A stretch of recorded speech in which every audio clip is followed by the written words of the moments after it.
I am Caroline, 34 years old, a single mom with a career in finance, and a 7-year-old son named Dylan. Last week, Dylan needed emergency appendix surgery, and I was terrified.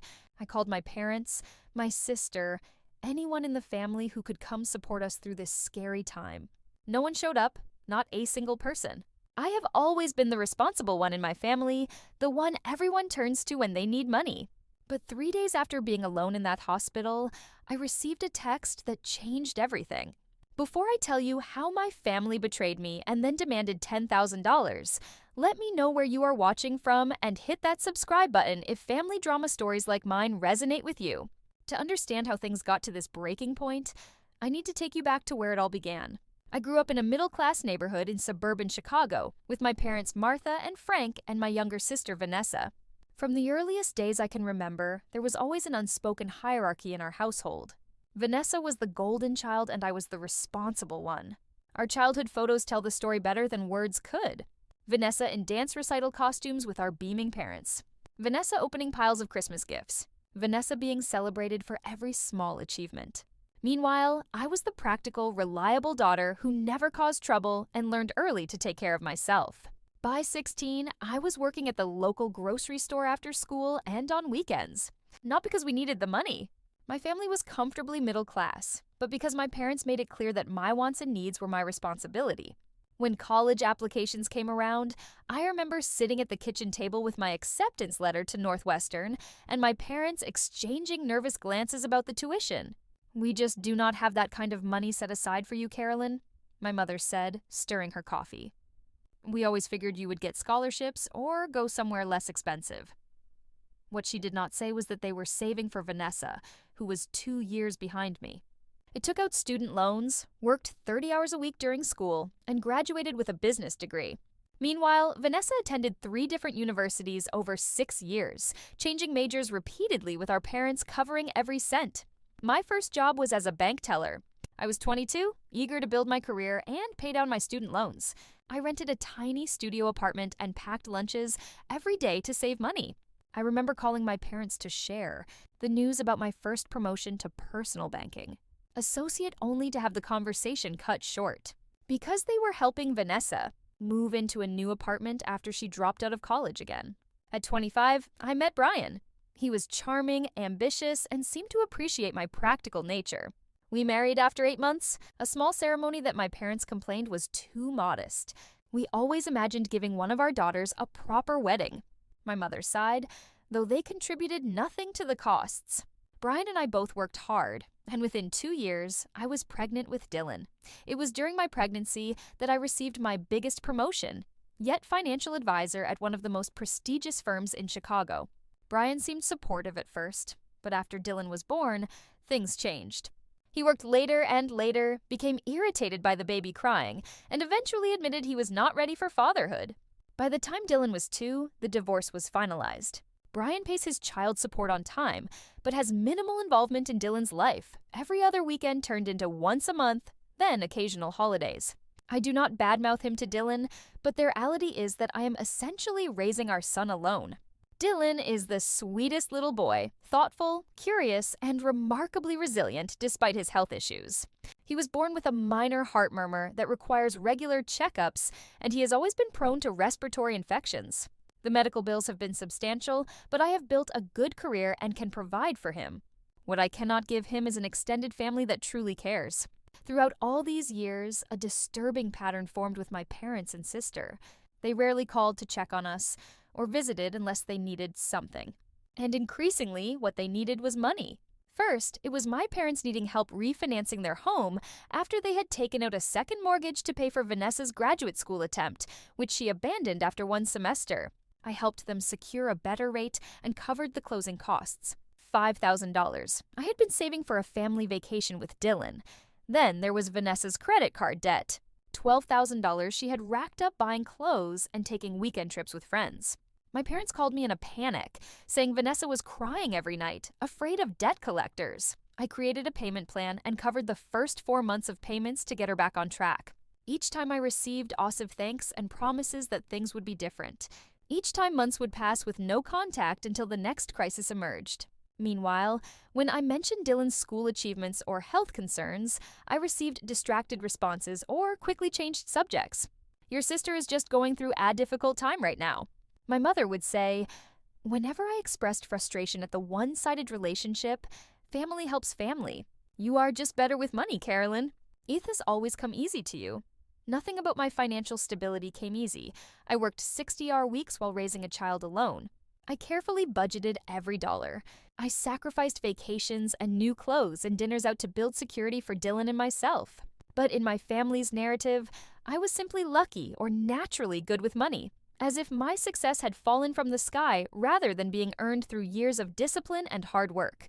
This was the family dynamic I had reluctantly accepted. The responsible daughter who would always be expected to rescue everyone else while receiving minimal emotional support in return. I had set some boundaries over the years, but nothing prepared me for what happened after Dylan's surgery. Last Wednesday started like any ordinary school day. I was making Dylan's lunch. Turkey sandwich with the crusts, cut off apple slices, and a small cookie when he came into the kitchen clutching his stomach. "Mommy, my tummy really hurts," he said, his face pale and pinched with pain. At first I thought it might be a stomach bug. There had been one going around his second-grade class. I felt his forehead, no fever, and gave him some water. But within 20 minutes, he was curled up on the couch crying and saying the pain was getting worse now, concentrated on his right side. Alarm bells went off in my head. Right side abdominal pain, appendicitis. I did not hesitate. I called my boss to let her know I had a family emergency, scooped up Dylan, and drove straight to the emergency room. The triage nurse took one look at Dylan and immediately brought us back. Within an hour, a doctor confirmed my fears. Acute appendicitis. Dylan needed emergency surgery to remove his appendix before it ruptured. We need to operate within the next 2 hours, the surgeon, Dr. Bennett explained. The good news is this is a common procedure, but he will need to stay in the hospital for at least 2 days afterward to monitor for infection. As they prepared to take Dylan for pre-op testing, I stepped into the hallway and called my mother. My hands were shaking so badly I could barely hold the phone. "Mom," I said when she answered. "Dylan has appendicitis. We are at Memorial Hospital. They are prepping him for emergency surgery right now." "I am really scared. Can you and Dad come?" There was a pause. "Oh, honey, today I have my standing hair appointment at 11 o'clock and your father was going to clean the gutters." I closed my eyes, trying to steady my breathing. "Mom, your grandson is having emergency surgery. The hair appointment can wait." "Well, let me talk to your father and see what we can do," she said, sounding put out. "What time is the surgery?" They said within the next 2 hours. "Please hurry. We will see what we can do." "Carolyn, do not be so dramatic. Appendectomies are routine these days." I ended the call and immediately dialed Vanessa. It went to voicemail. I sent a text explaining the situation and asking her to come to the hospital if she could. Then I returned to Dylan's side, forcing a calm expression. I did not feel. The next few hours were a blur. Dylan was taken for surgery, and I was directed to a waiting area. I sat alone watching other families support each other in groups of 2, 3, 4 people, husbands comforting wives, grandparents distracting siblings with games and snacks. And there I was, checking my phone every 5 minutes, hoping for some response from my family. After an hour, my mother texted, "Let us know when he is out of surgery. Your father has a back achi today, so driving would be difficult." Nothing from Vanessa. A kind nurse named Janet noticed me sitting alone and brought me a cup of coffee. "Is someone coming to sit with you, Han?" she asked. I shook my head, not trusting myself to speak without crying. "Well, I will check on you when I can," she promised, patting my shoulder. "The surgical team for appendectomies is excellent here. Your little boy is in good hands." 2 hours later, Dr. Bennett found me in the waiting room. "The surgery went perfectly," he said with a reassuring smile. "We caught it before it ruptured. Dylan is in recovery now, and you can see him in about 20 minutes. The relief was overwhelming. I thanked him profusely, then immediately texted my parents and Vanessa with the good news. My mother responded with a thumbs-up emoji. My father sent great news. Tell the little guy we love him. Vanessa finally responded an hour later. Glad he is okay. Not one of them asked if I needed anything or if they could visit. Dylan was groggy when I first saw him in recovery. His small body looked so vulnerable in the hospital bed connected to an IV and monitoring equipment when his eyes fluttered open and he weakly said, "Mommy, I nearly broke down. I'm right here." "Sweetheart," I assured him, holding his hand. "The doctor fixed your tummy. You were so brave." He looked around the room. "Is Grandma here or Grandpa?" I swallowed hard. "Not right now, buddy. They sent their love, though. They are so proud of how brave you have been." "Will they come tomorrow?" he asked before drifting back to sleep. "Maybe," I said, though. I already knew the answer. The next 2 days were exhausting. I slept in a recliner next to Dylan's bed, waking whenever he did. I worked remotely on my laptop during his naps, trying to keep up with my most urgent client matters. The hospital Wi-Fi was spotty, and I had to step into the hallway for client calls, constantly worrying about being away from Dylan even for 15 minutes. I sent regular updates to my family with photos of Dylan's recovery. The responses grew briefer. My mother asked if I would be able to join them for Sunday dinner that weekend. Vanessa sent a meme about hospitals. My father did not respond at all. No one visited. No flowers arrived. No offers to bring food or sit with Dylan so I could shower or get fresh air. By Friday afternoon, when Dylan was discharged, my resentment had hardened into something cold and solid in my chest. As I helped my son carefully into the car, mindful of his incision site, he made a silent promise to myself that something would have to change. At home, I settled Dylan on the couch with his favorite stuffed dinosaur in a Disney movie. I ordered pizza delivery for dinner, a special treat, and sat beside him, stroking his hair as he dozed off and on, still weak from the surgery and medication. "Mommy?" he asked during a quiet moment. "Are Grandma and Grandpa mad at me?"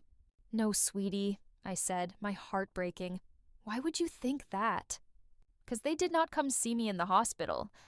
Mason's grandparents brought him a teddy bear when he broke his arm." I took a deep breath. "Grandma and Grandpa love you very much. They have just been very busy. It is not your fault at all." He seemed to accept this, but I saw the hurt in his eyes. At 7 years old, he was already learning a painful lesson about our family's priorities.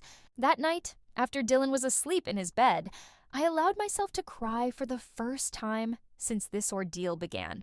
I cried for my son, who deserved so much more support than he received. I cried for myself, always giving and rarely receiving. And beneath the sadness was a simmering anger that would soon boil over in ways my family never expected. Sunday morning dawned bright and clear. Dylan was recovering well at home, moving around more comfortably, and even asking for pancakes for breakfast. His appetite returning was a good sign. As I mixed the batter, my phone chimed with a text. It was from my mother. "How is Dylan feeling?" It was the first time she had initiated contact since before the surgery. I texted back, "Much better, thanks. Eating well today and moving around more easily." I set the phone down and poured batter onto the griddle. Before the first pancake had even started to bubble, my phone chimed again. I glanced at the screen and nearly dropped the spatula. "Good to hear. Listen, we need to talk about something important. Vanessa is engaged. Tyler proposed last night. She needs $10,000 for her dream wedding dress. Vera Wong, once-a-lifetime opportunity. The boutique is holding it but needs deposit by tomorrow. Can you transfer the money today? Family helps family." Ista read at the message, reading it 3 times to make sure I understood correctly. My son had just had emergency surgery. No one from my family had visited or offered any meaningful support. And now, 3 days later, they wanted $10,000 for a wedding dress. I flipped the pancake, which had now burned on one side, and tried to compose myself before responding. My first instinct was to fire back an angry message, but Dylan was sitting at the kitchen island watching me with curious eyes. "Is that Grandma?" he asked hopefully. "Yes, buddy," she says. Is shy. The lie tasted bitter. "Your pancake is almost ready." I decided not to respond immediately. I served Dylan his breakfast, made sure he took his medication, and settled him in the living room with Legos. Then I returned to my phone, which had accumulated 3 more messages. From Mom, did you see my text about Vanessa's dress? They need an answer today. From Dad. Your mother told you about the dress. Vanessa found the one $10,000. I know it sounds like a lot, but this is your special day. Call us from Mom again. The boutique closes at 5 today. You are the only one with money to spare. We would not ask if it was not important. He sat down at the kitchen table, a cold feeling spreading through my chest. Money to spare. After paying thousands in medical bills that my insurance did not fully cover, after taking unpaid time off work to care for my son, my phone rang. It was my father. "Carolyn," he said without preamble when I answered. "Did you get your mother's messages about the dress?" "I did," he said carefully. "I am a little surprised by the timing." "What does timing have to do with anything? Your sister is getting married. Tyler comes from money, and they're expecting a certain level of wedding. The dress is non-negotiable. Dad Dylan just had surgery. I have been dealing with that alone. I have medical bills and I have missed work. $10,000 for a dress is not something I can just pull out of thin air. He scoffed. You work in finance. We know you make good money. This is not the time to be selfish. Vanessa never asks you for anything. I nearly choked at that blatant lie. Dad, she has never once called to check on Dylan. Not once during his hospital stay. Did she even tell you he had surgery? We have all been busy.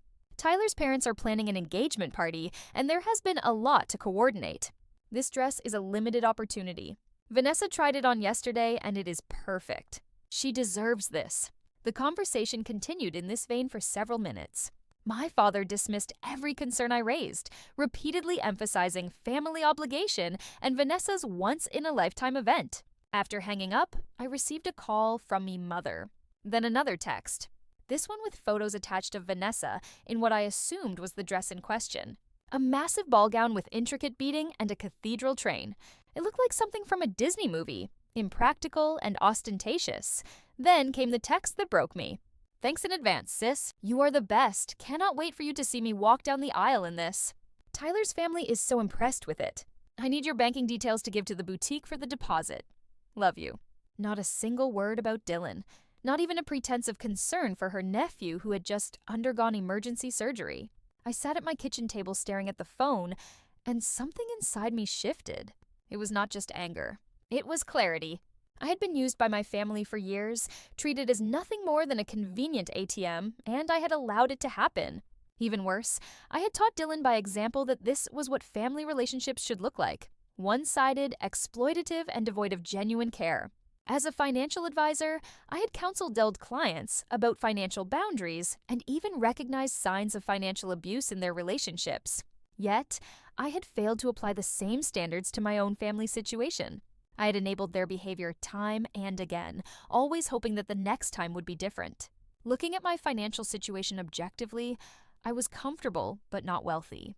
I had a mortgage on a modest 3-bedroom home. I had established a college fund for Dylan that was growing steadily, but would need years more of contributions. I had an emergency fund that the surgery had already dipped into. And I had retirement savings that were on track, but certainly not excessive. The $10,000 they were demanding would mean postponing necessary repairs to my home, reducing Dylan's extracurricular activities, or withdrawing from my own retirement savings, all for a dress that would be worn once for a sister who could not be bothered to visit her nephew in the hospital, or even ask meaningfully about his recovery. As I processed these thoughts, a final text came through from my mother. We know this is a big ask, but remember all we have done for you over the years. Family supports each other. Your sister would do the same for you. That was when I knew exactly what I needed to do. That afternoon, while Dylan napped, I sat down at my desk and opened my laptop. As a financial advisor, I had the skills and knowledge to handle this situation strategically rather than emotionally, though I was certainly feeling plenty of emotions. First, I reviewed my own accounts and financial entanglements with my family. Years ago, when my father had a brief health scare, I had created a joint emergency account with my parents. I had initially deposited $5,000 and added small amounts over time, intending it to be there if they ever faced a genuine crisis. The account now held just over $8,000. Out of curiosity, I checked the transaction history. What I found stunned me. There had been dozens of small withdrawals over the past year, $200 here, $300 there, none of which had been discussed with me. The most recent withdrawal just last week while Dylan was in the hospital had been for $600 with a memo line reading advance for V-Dress shopping. They had already been using this emergency fund for Vanessa's wedding expenses without even telling me. My blood boiled, but I forced myself to think clearly. This was not the time for an emotional reaction. This was the time for setting firm boundaries. During my training as a financial advisor, I had attended a seminar on financial abuse and exploitation. The instructor had emphasized that financial boundaries once violated needed to be reestablished decisively and completely. Half measures only invited further exploitation. I picked up my phone and called Robert, the manager at my bank branch, who had become something of a mentor to me over the years. Carolyn, he greeted me warmly. How is Dylan doing? I heard about his appendix. At least someone had been paying attention to my family crisis. I updated him briefly on Dylan's recovery, then explained why I was calling. I need to make some changes to my accounts, particularly regarding authorized access, and I would like your advice on the best way to handle this situation. I laid out the basics, the joint emergency account, the unauthorized withdrawals, and the current demand for $10,000. Robert listened without interrupting. Unfortunately, this type of family financial entanglement is more common than you might think, he said when I finished. The good news is we can take steps immediately to protect your assets. With Robert's guidance, I spent the next hour creating a comprehensive plan. First, I would freeze the joint emergency account so no further withdrawals could be made without my in-person authorization. Second, I would establish a new separate college fund for Dylan with ironclad protections that would make it impossible for anyone but him to access the money, and only for educational purposes. Third, I would document the history of financial requests and contributions to create a clear record of the pattern of behavior. Fourth, I would send a token response to make my position clear before they attempted to access the emergency fund again. Are you sure about this last part? Robert asked when I explained what I planned to do. It might escalate the situation. I am sure, I said firmly. This has been building for years. If I do not make a clear statement now, nothing will change. After ending the call with Robert, I logged into my banking app. I initiated a $1 transfer to my sister's account with a memo line that read, "By avail." This is all you get after abandoning Dylan. Then I completed the paperwork to freeze access to the emergency account and changed all the permissions. I also transferred their remaining balance to a new account in my name, only except for $100 I left behind. I set up the new educational trust for Dylan with the strictest controls available. No one, not my parents, not Vanessa, not even me, would be able to withdraw that money for anything other than educational expenses. It was now completely protected. As I worked, I felt a strange mix of emotions. There was anger, certainly, but also a growing sense of empowerment. For years, I had accepted my assigned role in the family, the responsible one, the provider, the ATM. For the first time, I was taking control of my own financial boundaries, and by extension, my relationship with my family. I knew there would be backlash.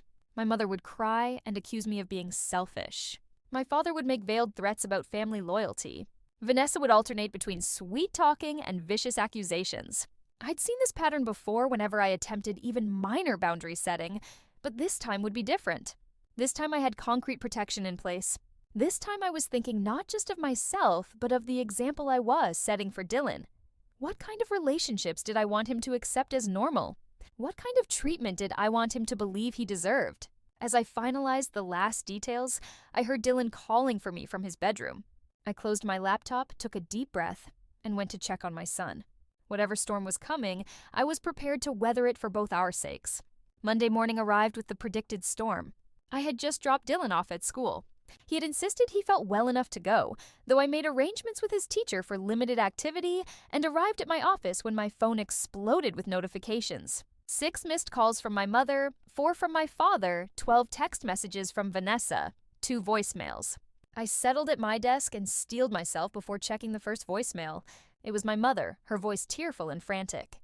"Carolyn Elizabeth, what is the meaning of this $1? Is this some kind of joke? The boutique needs the deposit by noon today, or Vanessa loses the dress. Call me immediately." The second voicemail was even more emotional. "I do not know what kind of game you are playing, but this is your sister's future happiness at stake. We raised you better than this. Your father's furious. Fix this mistake right now." The text messages ranged from Vanessa's initial confusion. "Hey sis, there must be some mistake with the transfer to sweet talking. Please, Carolyn, you know how much this means to me to outright hostility. You have always been jealous of Be Me. If you ruin this for me, I will never forgive you." I put my phone on silent and tried to focus on work. But by 10:30, my assistant knocked on my door. "Carolyn, your mother is here. She seems very upset. Should I send her in or tell her you are in a meeting?" Isig head. I had expected this, though not quite so quickly. "Send her in, please. And Lauren, no interruptions for the next 20 minutes, regardless of what you might hear." My assistant nodded, her expression sympathetic but curious. A moment later, my mother burst into the office, her face blotchy with tears and danger. She did not bother with a greeting. "What have you done to the emergency account?" "Your father tried to withdraw the money for Vanessa's dress deposit, and the teller said it was frozen. Then we discovered you emptied it except for $100. This is not just your money, Carolyn." I remained seated, keeping my voice calm and professional. That account was created by me for genuine emergencies, not for wedding dresses, not for the regular withdrawals you and Dad have been making without my knowledge or consent. We are your parents. We do not need your consent to use family money. It is not family money, Mom. It is my money that I earned and set aside in case you or Dad had a health crisis or some other genuine emergency. Over the past year, you have withdrawn nearly $4,000 in small amounts without once mentioning it to me. She waved her hand dismissively. Small expenses, nothing worth bothering you about. But this dress is important, Carolyn. The boutique will not hold it past noon. Vanessa is devastated. Dylan had emergency surgery last week, I said quietly. None of you bothered to visit him or offer any meaningful support. He asked me if his grandparents were mad at him because they did not come to the hospital. For a brief moment, I saw a flicker of shame cross my mother's face, but it was quickly replaced by indignation. We were busy and hospitals are depressing. We sent our love. A text message is not support. Mom, being there for family during a crisis, that is support. A $10,000 wedding dress is not an emergency. My mother's voice rose, and I was grateful for my office's solid door. You have always been jealous of Vanessa, always trying to make her special moments about you. First, you refused to help. Then you send $1 as some kind of cruel joke. It was not a joke. It was a statement. I am done being the family ATM while receiving nothing but token attention in return. I have my own family to think about. Dylan, my priority is his well-being and future, not Vanessa's one-day princess fantasy. The argument escalated from there. My mother's voice grew louder until I was certain everyone in the office could hear, despite the closed door. She brought up every perceived slight from childhood, accused me of ingratitude for all the sacrifices they had made for me, and eventually resorted to threats. If you do not fix this right now, you can consider yourself no longer part of this family. Something inside me went very still at those words. Is that really how you measure family, Mom, by financial transactions? Because if withdrawing financial support means I am not family, then what does it mean that none of you provided emotional support when Dylan was in surgery? Were you already not acting like family then? She had no answer for that. Instead, she grabbed her purse and stood up. This is not over. Your father will be calling you. You have until noon to make this right. As she stormed toward the door, she turned back with a final shot. And do not bother coming to Sunday dinner anymore if this is how you treat family. After she left, I sat at my desk, shaking slightly, but feeling strangely calm. I had expected anger, but their reality of facing it was still jarring. My assistant poked her head in a few minutes later. Everything okay? I think the entire floor heard parts of that. I gave her a weak smile. Family drama? Nothing to worry about. But by lunchtime, things had escalated further. My father called 4 more times. I sent each to voicemail. Vanessa's texts became increasingly frantic and then abusive. I muted the conversation. At 1:15, I received an unexpected call from Robert at the bank. Caroline, I wanted to give you a heads up. Your parents just left my office. They were trying to override the freeze on the joint account, claiming it was an emergency situation and that you were having mental health issues preventing you from making rational decisions. I gasped, they what? They also attempted to file a fraud report claiming you had unlawfully transferred funds out of a joint account. I explained that as the primary account holder who created and primarily funded the account, you were within your rights to make those changes. I appreciate the call, Robert. I'm sorry you got dragged into this. No need to apologize. I wanted you to know they may try other avenues. They mentioned possibly contacting your firm's management to discuss your concerning behavior. I thought you should be prepared. After thanking Robert again, I immediately went to my supervisor's office to explain the situation before my parents could call with false claims about my mental stability. Nancy, my supervisor, for the past 5 years, listened with growing concern. I had no idea you were dealing with this kind of family pressure, Carolyn, she said when I finished. If they do call, I will handle it appropriately. And if you need any time off to deal with this situation, just let me know. By the end of the workday, I had received notice that my parents had attempted to make 3 separate withdrawals from the now frozen emergency account, each declined by the system I had put in place. When I picked up Dylan from his after-school program, I was exhausted from the emotional warfare, but resolute in my decision.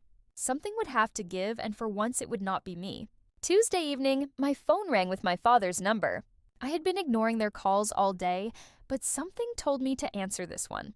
Carolyn, my father's voice was tight with controlled anger.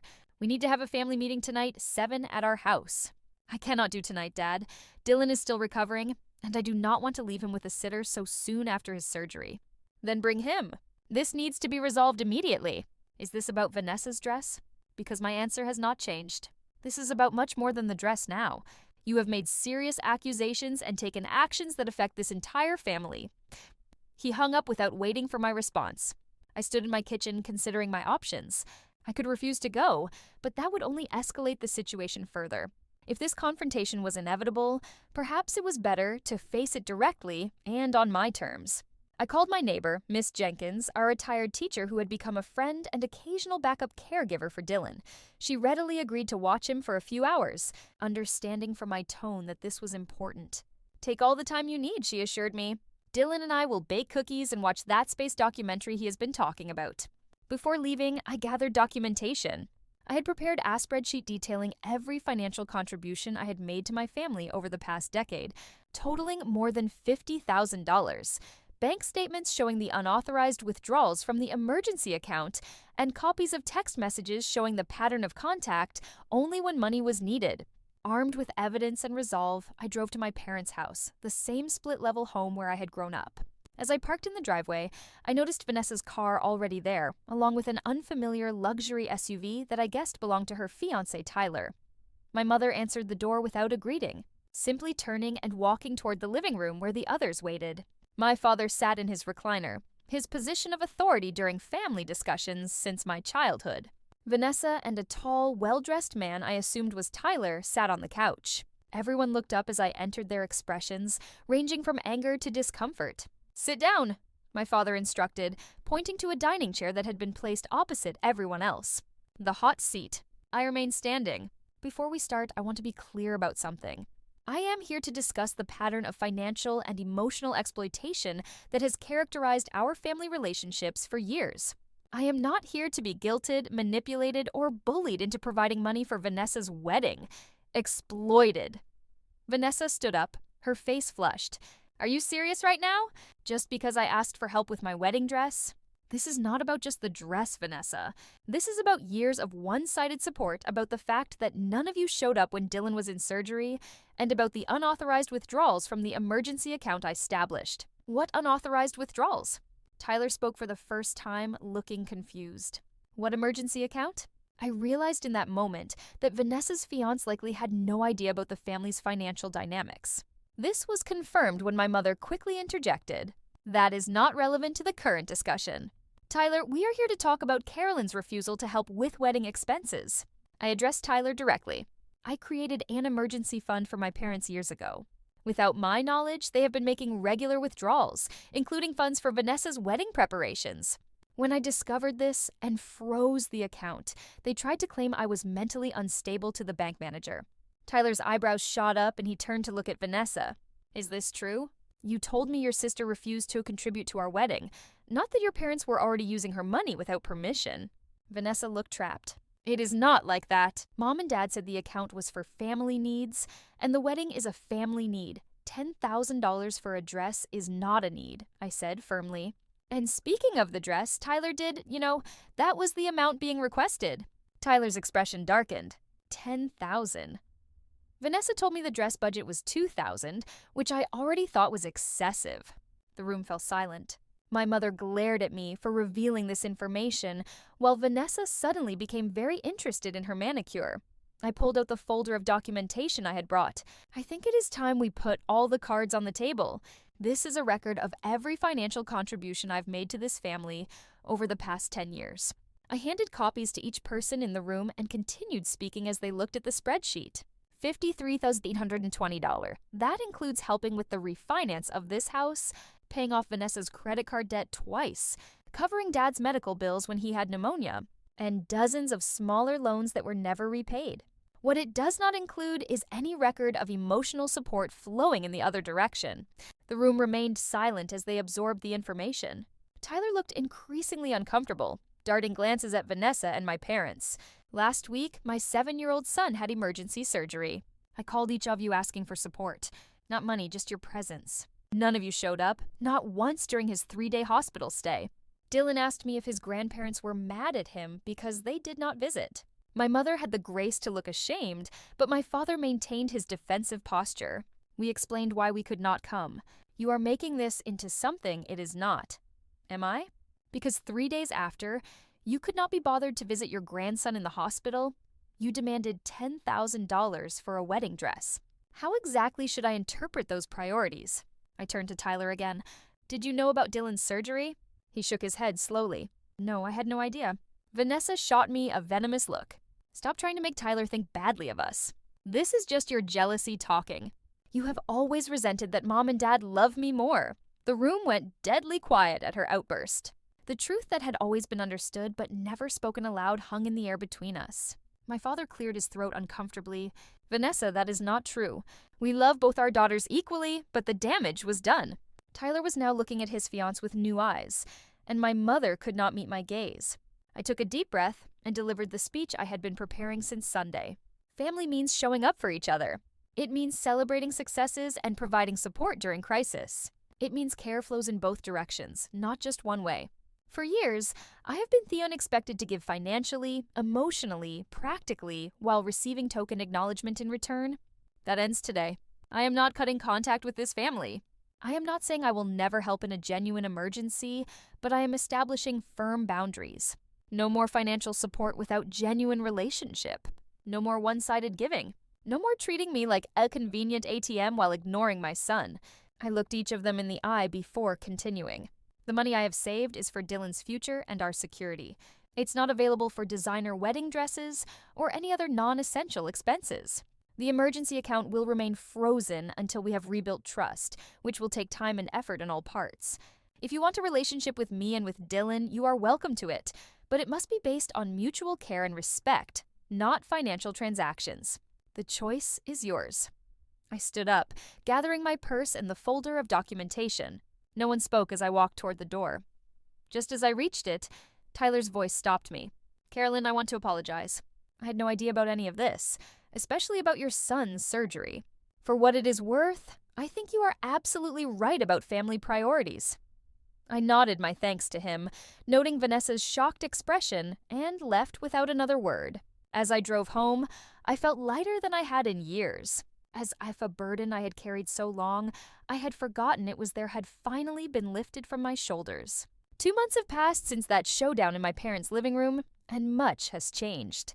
Dylan has fully recovered from his surgery back to his energetic self, riding his bike and building elaborate Lego structures across his bedroom floor.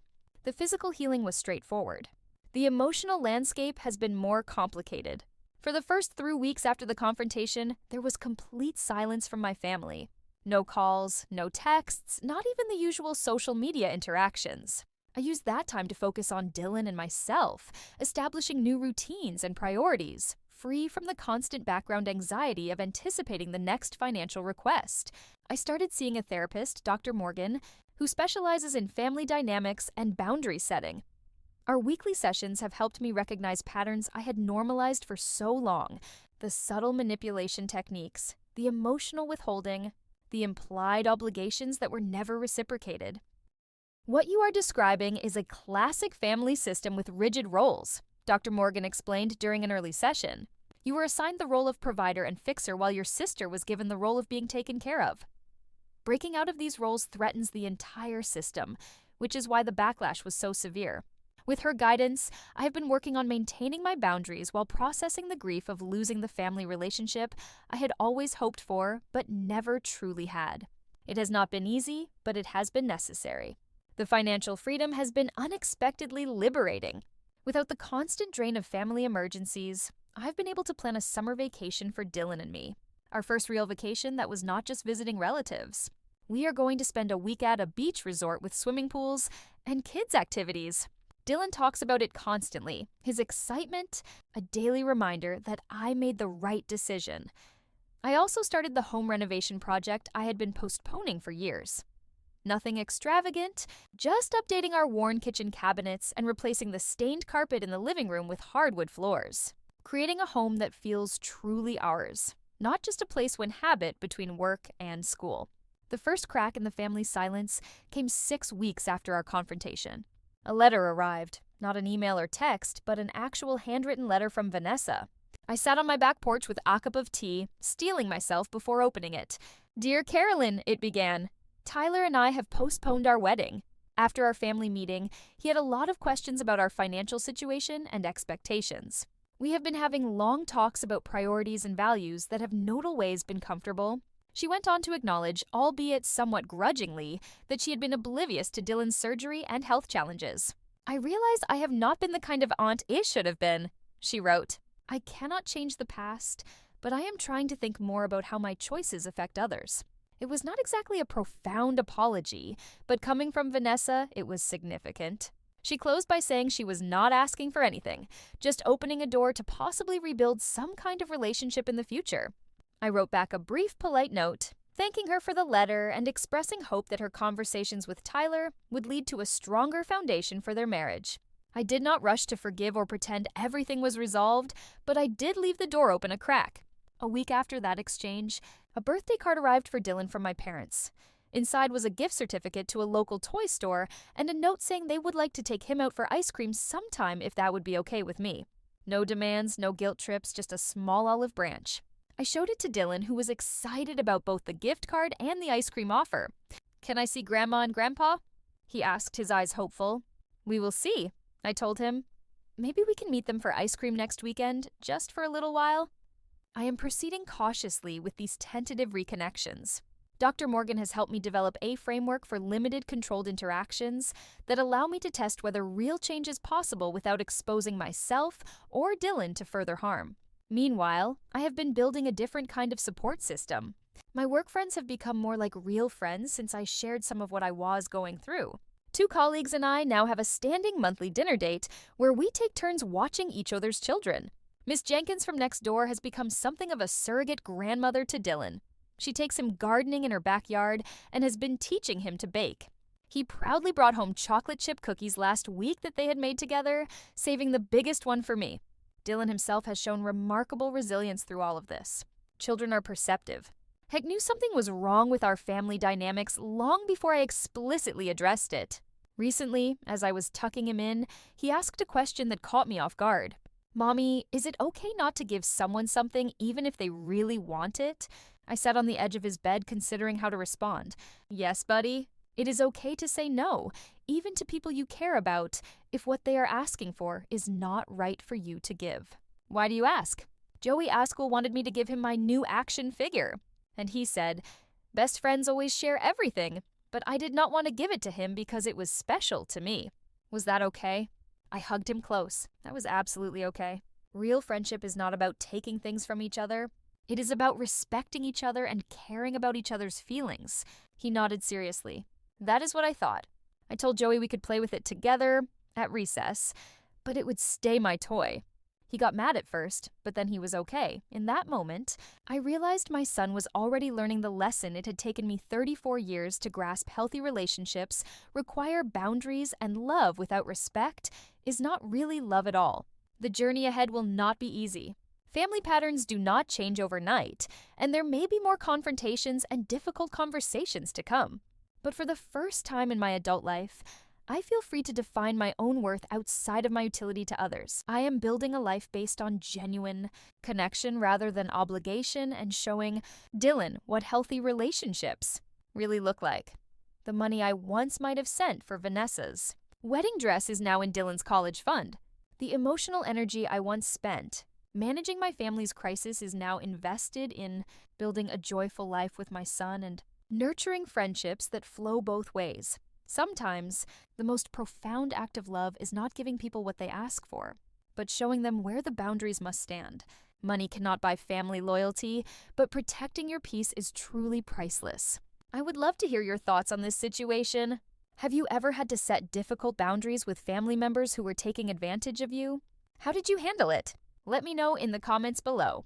And if this story resonated with you, please like and subscribe to hear more stories about finding strength in difficult family situations.